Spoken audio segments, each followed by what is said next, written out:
დღის სხვა თემები კრემლის მორიგი მუქარა საქართველოს ევროატლანტიკური კურსი და სტრატეგიული პარტნიორობა შეერთებულ შტატებთან რუსეთს აშფოთებს. მოსკოვის ნატოში საქართველოს ინტეგრაციაზე და ყველა მაღალი ტრიბუნიდან რუსულ აგრესიულ პოლიტიკაზე ქვეყნის პირველი პირების საუბარი წაღიზიანებს.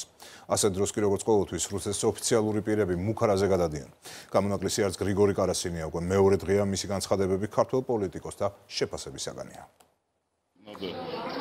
მიუხედავად სირთულეებისა, უნდა განვაგრძოთ ურთიერთობების განვითარება და ასევე მინდა გავაფრთხილოთ ჩემი ქართველი კოლეგები იმ შესაძლო მოულოდნელობების შესახებ, რაც უსიამოვნოა ორივე ქვეყნისთვის.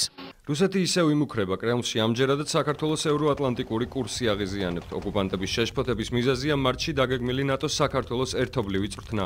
განცხადება პრაღაში გრიგორი კარასინმა პრემიერის სპეციალურ წარმომადგენელთან ზურაბ აბაშიძესთან გამართული შეხვედრის შემდეგ რადიო თავისუფლებისთვის მიცემულ ინტერვიუში გააკეთა. მოკლედ შევეხეთ რეგიონულ პრობლემებს და ამასთან დაკავშირებით ჩვენი მხრიდან გამოითქვა შეშფოთება რეგიონში ჩრდილოატლანტიკური ბლოკისა და ამერიკის მზარდი აქტიურობის, არაერთი სწავლების ჩატარების გამო საქართველოს ტერიტორიაზე, სამხრეთ კავკასიის სხვა სახელმწიფოების მონაწილეობით. უსიამოვნო მოულოდნელობები ვფიქრობ, რომ არ იქნება, მაგრამ მიუხედავად ამისა ჩვენ უნდა გავითვალისწინოთ რეგიონის გარე სახელმწიფოთა მისწრაფება, უფრო აქტიურად ჩაერთონ სამხრეთ კავკასიის სამხედრო პოლიტიკურ სიტუაციაში.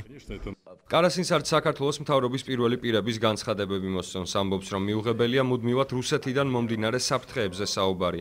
ყველა პრეტენზია და კრემლისთვის მიუღებელი საკითხი კარასინმა ზურაბ აბაშიძესთან შეხვედრის დროს განიხილა. როგორც წესი, ის ყურადღებას ამახვილებს ხოლმე ჩვენს თანამშრომლობაზე ნატოსთან და მათი უარყოფითი პოზიცია საყოველთაოდ ცნობილია. რაზეც მე ვპასუხობ, რომ პრაღის ფორმატი ასეთი საკითხების განხილვას არ ითვალისწინებს. ეს გახლავთ ჩვენი ურთიერთობები საერთაშორისო ორგანიზაციებთან თუ ჩვენს პარტნიორ ქვეყნებთან. ეს არის ჩვენი სუვერენული არჩევანი და ამ საკითხების განხილვას აქ ჩვენ არ ვაპირებთ. კრემლის მუქარა საპარლამენტო ოპოზიციისთვის უცხო არ არის, ამბობენ, რომ ეს საქართველოს მთავრობის პასიური და რბილი დიპლომატიის ბრალია. აბაშიძე კარასინის ფორმატი კი ამის ხელშემწყობი მექანიზმია.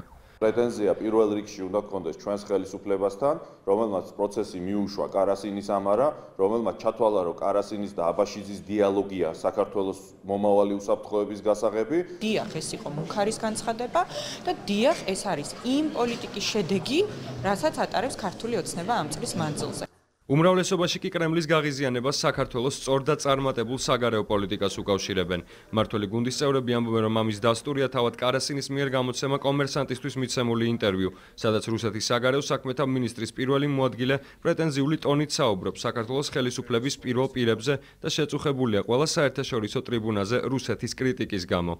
მნიშვნელოვანია, რომ ჩვენ გვახსოვდეს ჩვენი ინტერესი რა არის პოლიტიკური და რეგიონში საგარეო ურთიერთობების მიმართულებით მათ შორის და არ გადაუხვიოთ მიუხედავად ნებისმიერი მსგავსი ტიპის იქნება ეს მუქარა თუ იქნება ეს რბილი ძალა თუ ასე შემდეგ. არ არის იმის საფუძველი, რომ ჩვენი პროგრესი, ჩვენი სვლა ევროპული ოჯახისკენ შევწყვიტოთ პირიქით.